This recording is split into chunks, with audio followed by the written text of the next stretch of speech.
On this video, we are going to learn about the client chart. And as always, we're going to start by logging in, putting in our username and password, and then selecting the campus where our client is located. I'm going to be doing this today in our test campus. So if you follow the videos in order, you've already seen the today screen. You know that we select a provider from here, and the provider is the name of the client we are working with. And you know how to do those tasks. So what we want to do is come up here to clients. Now on your screen, it's just going to say clients. We click on that, and this is where the charts live. And just like when you're at a nursing home that maybe uses paper charts, or you're at a hospital or a clinic, when you walk up to the shelf, there's all of the charts there. And you may not work with all of these clients, but because you're in that clinic, because you're in that hospital, you do have access to their records, and you need to make sure that you are following your HIPAA rules and not going into a chart that you don't have a reason to be in. And the reason to be in a chart is if you are working with that client that day. So we're going to select John Vent Nurse. And this is going to bring us into his chart. And I want to show you around a little bit. We'll start at the top and work our way down. Up here at the top is the bulletin. This is a message that's going to show up everywhere where you're doing something with this client. If you go to do a medication or a service and you click into that medication or service, this is going to show up. So this is for really important stuff. For instance, Cousin Joe cannot take client out of the building. This is something we want everyone to know. Or maybe someone is on their respiratory control plan, they're in red zone, they're in yellow zone, or a medication is being held for a surgery coming up. This is where you want to put that message. And we create a new message. There's either edit or create, and we see we have an expiration date and an expiration time. So this expiration date is in a year. I don't want to do quite that. So we're just going to do till 4/1. And we're going to say hold Lovenox for surgery. And click save. You see there is a limited number of characters here that we can have. So this is for very important stuff. This isn't something you should be changing or working with that frequently at all, actually. So moving down, then we have the client's name, John Vent. And if he's in one of our group sites, it's going to say the unit within the group site he's in. If it is a client who is at a private home or a one-to-one, it's going to have their whole address there. Moving down a little bit more, we have the alerts. This client is full code CPR, so it says CPR there. If they were a DNR, DNI, it would indicate that there as well. And we are on oxygen precautions and seizure precautions. Then coming down, we have, if there's a photo for the client, it'll exist here. It has their start of care date and some basic demographic information, allergies, and miscellaneous. For our clients, some important things to note here are this section, tubes, toileting, and transfers. This is going to have any tube that goes into the client. So tracheostomy, catheter, ostomy, NG tube, whatever is going in, this is where we want to have that. So we can see here, this person has a Bavona 7.0 and an 18 French Mickey G tube. Then the next section is toileting. How do they go to the bathroom? For urine, this client uses a urinal. For BM, they use toilet. Perfect. And then transfers, Hoyer lift for all transfers. The section right above that, ongoing orders. For this one, this is other ongoing orders that case management has decided that you should have a look at. So this one, assist client for all turning and repositioning. And client is a high fall risk. Just take a look at those and know those things. There is a way to edit that, and I'm going to show you that next. So if we go over here to update profile, we can see all this information. Now, some of you will have access to this, some of you won't. But in case you are doing it, you can find it here. So what we have here, we have his name. His name is John Vent. Birth date, social security number, gender, code status here. You can choose which one applies. Marital status, religion. So we can select the housing type, and typically we would have a phone number in here. The case manager's name be there, and their intake date. You probably won't adjust much of this, but if we do find some new allergies, you can put them in here. Their diet, so this client is on a low sodium diet. This is a multi-select list, so if you hold down Control and select another one, it's going to give you that additional option. If you just click on one, it's going to only select that. Liquids, we can go to get the consistency, and the diet, we put that in there as well. Ongoing orders, these should not be adjusted by anyone in the field unless directed specifically by a case manager. So I'm going to go ahead and click cancel because I don't want any of those changes to go through. All right, next thing up here, we have transfer. This is not something that we would utilize in the field. That would be a case manager, but what we will use is the put on hold. So the put on hold is for our clients who may go to the hospital, or maybe we don't provide 24-hour care for them. And we are going to put them on hold as an agency anytime we are not providing hands-on care. So if we finish our shift and family takes over, this is where we would go to put them on hold. If we go to the hospital and the hospital takes over care, this is where we would go to put them on hold. So let's do that. I'm going to click put on hold. You'll see it brings up a notification checklist. Maybe there's someone we need to notify, depending on the situation or who is involved in the case. That'll be different. But then we select the date and the time and the reason. So you put in the date, the time where we stopped caring for them and someone else took over. And we have really two options here. Hospital, so if they are going to the hospital, or in care of family or other agency. LOA is for leave of absence. And that's not very typically used. That's if we were to maybe put services on hold for some time. But go ahead and I'm going to put in care of family and hit confirm. And that puts the client on hold as of today. And now if we look up here, it's gray. And it says that the client is on hold. Now, when we come back and we start working, we want to make them active again. We want to start working with them. And for that, we come right back down here and we click on Make Active. So I'm going to click on that, and it brings up another pop-up. So what day and what time do we make them active? We're just going to pick 11 a.m. and hit Confirm. This reactivates everything in their chart. All of the services and the medications that were due while they were on hold, it doesn't ask for documentation on this. So this prevents us from needing to say, didn't do, was on hospital, was unable to do, was in hospital, was unable to do, was in hospital repeatedly. Sometimes we might find that we are taking over from family, but the nurse before us or the PCA before us failed to put the client on hold. We can do that retroactively. And you do that the same way. You just click put on hold, but change the date and the time. So if I came in this morning at 8 a.m. and we didn't have a nurse since 8 o'clock last night, I'm going to select yesterday and go to 8 p.m. and then in care, family, or other agency. And that's going to put him on hold from 8 p.m. until I make him active again. I'm going to do that right here. Click to make active. At what time? I was in at 8 a.m. So we'll go to 8 a.m. and click confirm. And this is going to get rid of all those services and meds and that responsibility for us to know what happened with all that stuff while we were gone. So let's jump down here and do a little bit more look into the rest of these sections. So these are kind of like the tabs in a paper chart. My view is a little different because I have administrative privileges, but for you, you're not going to see billing.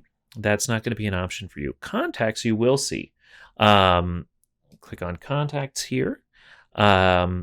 This is going to be family members and non medical people. So here we put in first name, last name, their phone number.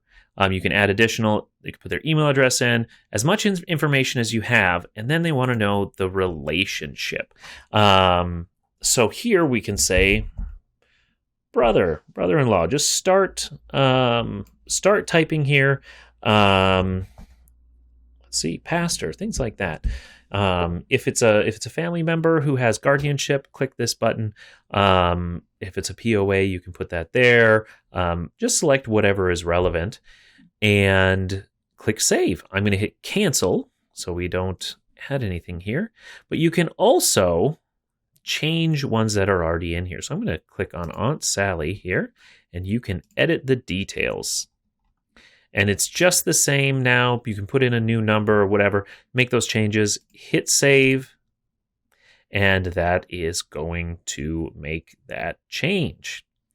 So now we'll go ahead and go back. So that's contacts. And now we can get back to the profile a number of ways. So we can just click back every time, or we can click on the profile here where it says profile, and it brings us right back. So that's contacts. Let's jump over to diagnoses. So this is where we want to put in a list of all the client's diagnoses. Internet's running a little slow this morning. All right. So we want as much information in here as possible. You can see we have a primary diagnosis of ALS, and that is basically, for us, we want primary as the thing that's causing most of their problem, most of the things that they're having health concerns over. So, it might be muscular dystrophy, cerebral palsy, spinal cord injury, multiple sclerosis, ALS. That's what's causing the need for this level of intensity of care. But then there's all the other stuff too. And we want this to be as complete a list as possible, including surgery. For instance, right here, you can see there's an ileostomy surgery. And what's great about this is that we have record of when this ileostomy was placed, and we can search through here to find this. Now you notice up here, there's an add diagnosis button. We can click on that. We can type in the diagnosis here. The date is optional, notes are optional, but you can just free type the name in, and it's going to search through a list. So we might have chronic pain, and you can click save. If it's something that doesn't exist already, let's just type in something that's a bad one. Oh, back pain's already in there. It's going to prompt you to click on to create a new one. It's going to say, are you sure? And you can click yes. In the notes, anything you want to put in there. You can put the ICD-10 code. That's very useful. Any just information you want to people to be able to reference about that diagnosis. Put that there. And you can also edit by clicking on it and making changes. You can't change the name of it, but you can change the date in the notes or make it primary by clicking here. But like I said, for this, we basically want to keep the main big diagnosis as the primary. I'm going to go back to profile here. Next thing up is documents. All right, so this isn't a very full thing here, but documents are where our signed orders from the doctor are going to come from. They are where our 485s are going to exist. So you can see here that we've uploaded a 485, the current one, and I'm going to click on that. It's going to bring this up, and then right here I can click to download it. You can edit it or delete it. You should not do that. The documents that are in there should stay. But I'm going to click on current 485.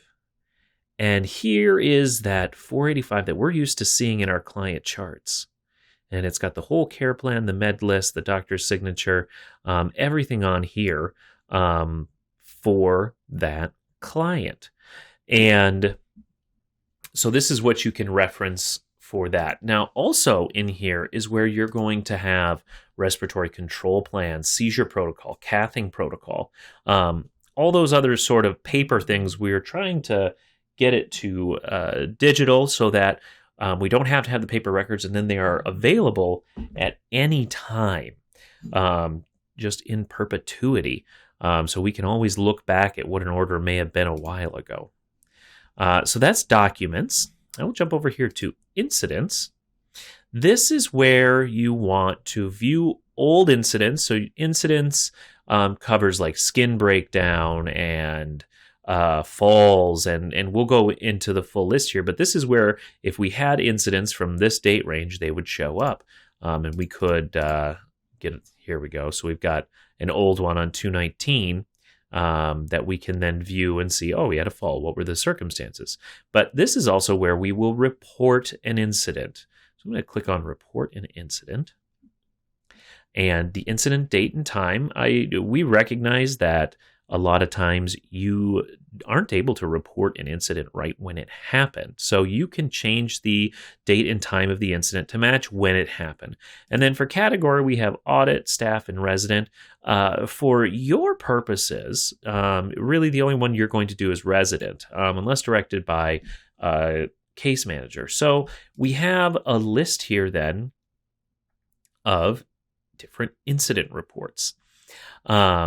And we have, these are all based on our existing old paper ones, and they're specific to our agency. So we do have a fall, hospitalization. This is what, anytime you have a hospitalization, you want to go in and fill that out as one of your last things you do during the day. Or skin breakdown. This is where we're tracking all of our skin breakdowns. And we, as a rule and policy, do skin breakdown reports on every wound or non-intact skin on Mondays and Thursdays every week. Some places are different depending on their specific thing, but as a rule, it is every Monday and Thursday. So I'm going to click on skin breakdown, and we're going to select the client name. We're doing it for John Vent, and then it's going to bring me to the list of questions. And you see these red triangles. Those red triangles with an asterisk indicate a required field. And anything that has a required field you need to fill out. And so just write in there. Some of these have options with additional things written in them that you can look at and select, and it'll write it in there. But you can also add information down here if you want to say more than what's allowed. And then at the bottom of this particular one, we are able to select. So if it was a coccyx wounds, we could say, click there where it is and then describe it. And there are little snippets that you could say here. But you can also just free type and just say pressure ulcer stage 2. And then click submit. And that's going to be how you do your wound documentation or your any of these other reports. So we're going to go back to profile again and look at the next thing. Scrolling down, we have MD orders. This particular part is in development still. You'll see it there, and we do not use that feature. It doesn't quite fit our needs yet. There's not an easy way to just make it disappear. So the MD orders feature is not something you will go into or use. All of our orders from the doctor still need to be written down on paper as a verbal order or a telephone order, and then faxed to the office, or however you get your orders to the office typically. Medications, already have gone over that in another video. Same thing with notes. Referral appointments, you will not see that in yours. It's not a feature we use.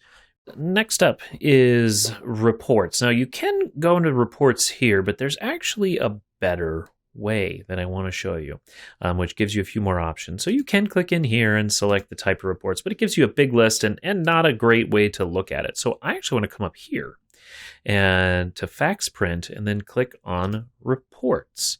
Reports are a great way to kind of aggregate and pull together the data you want to see in a snapshot. And there's a couple of reports that I want to show you which we find to be particularly useful. So first, I'm going to click on categories, and you always want to go to Provident Favorites. And that's going to have the list of reports that are specifically set up for our field nurses, and then come into this dropdown. And there's actually more here than you can see on your view. I have it because of an administrative view, but let's look at a couple that are set up just for you. So client status recap.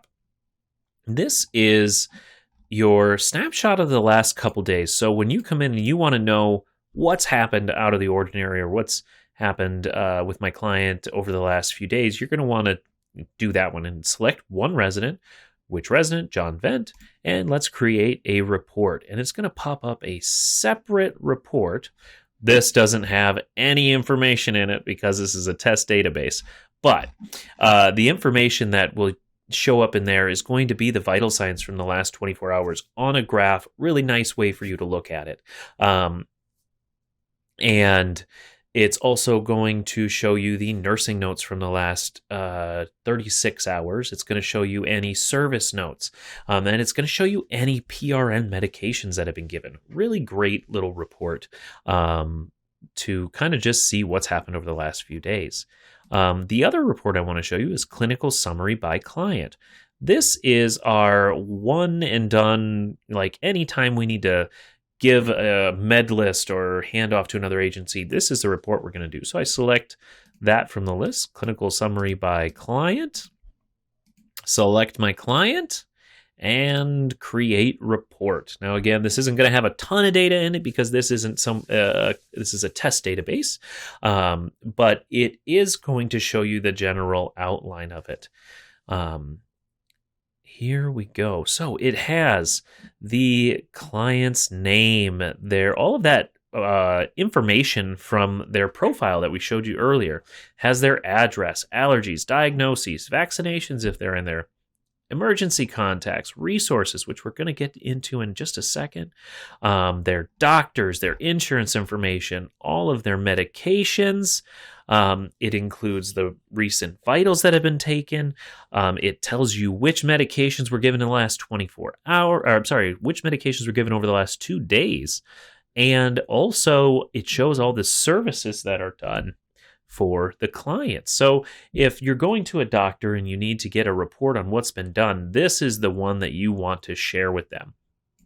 And if what you can do is you can actually fax this to the doctor. That's outside the scope of this training. I'll do another video on faxing. But if you do need to send a report to a doctor, contact your case manager and we can easily send it literally from our phones. Just tell us the fax number that we need to send it to. And finally, the last one I want to show you here is vital signs. And this is going to give you a overview of the vital signs on the client and show you whatever date range you want to run. So if I want to just know the last week, I can do that. If I want to know the last 3 months, I can do that. Here, we're just going to do 1/1 to today. So I'm going to create that report.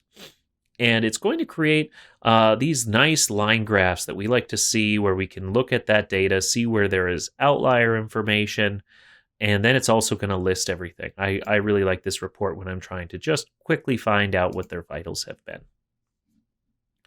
All right, we're going to go back to the chart now. Click on Clients, select the chart, scroll down. So we did reports. Now let's go on to resources. And I alluded to it in the last report, but this is where all of your doctors and DME and health insurance are going to be. So if somebody that you obviously want to put in their primary doctor here, so this is Dr. James Shively, and it has the location. We can edit that to include the fax number, which is something we always want to have. If we want to put in their NPI number, we can also do that. And if we needed to make those updates, we could do it here.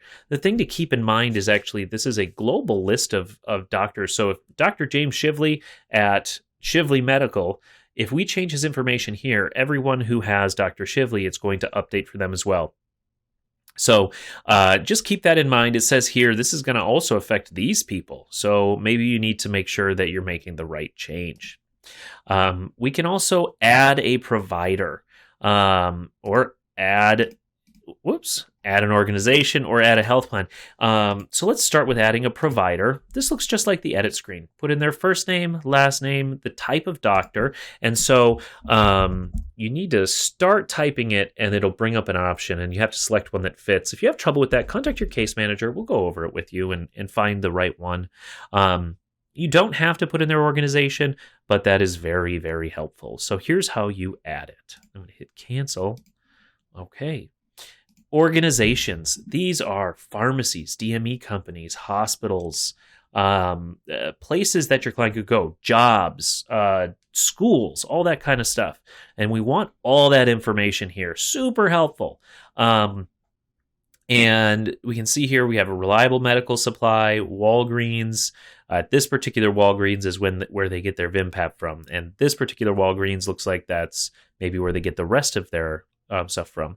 But to add an organization, we just click Add Organization. We select the type, and here you can see all the options: school, transportation, work, nursing home, medical supply, hospice, home health, funeral, blah, blah, blah. Select the one that fits. If you can't find one that fits, contact your case manager, and they can reach out to the folks who have the ability to add that.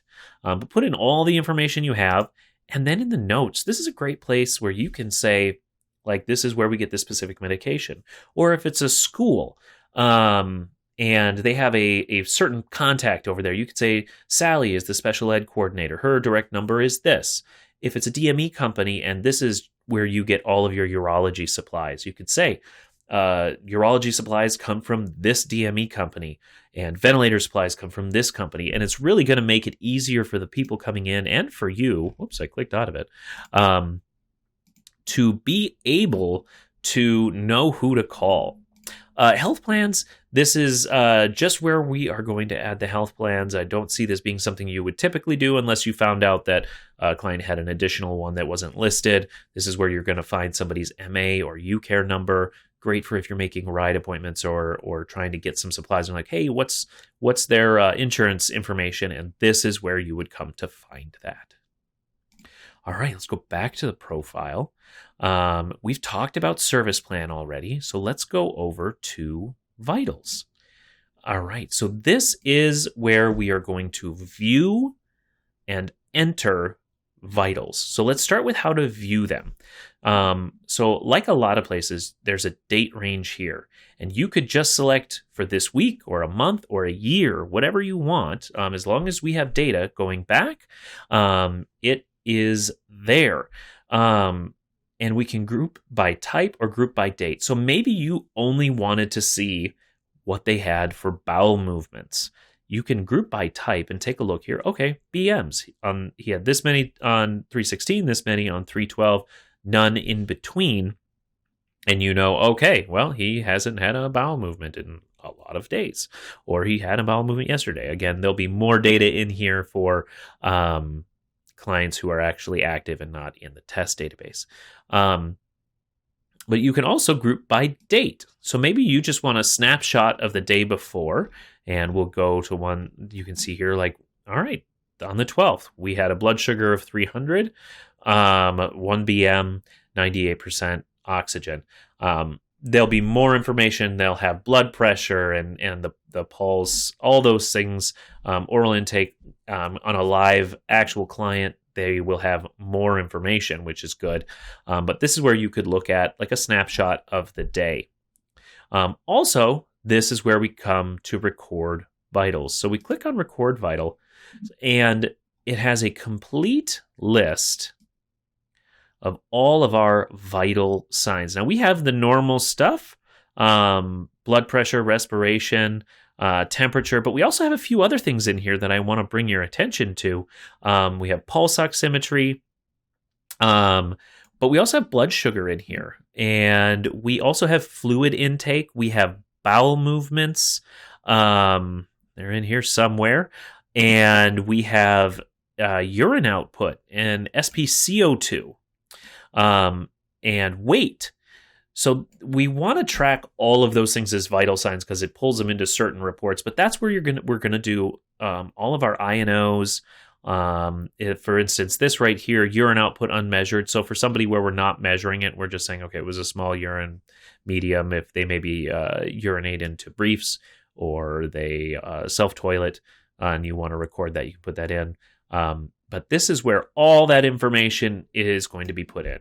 And you can change the time and the date as needed. You really should be charting for that day.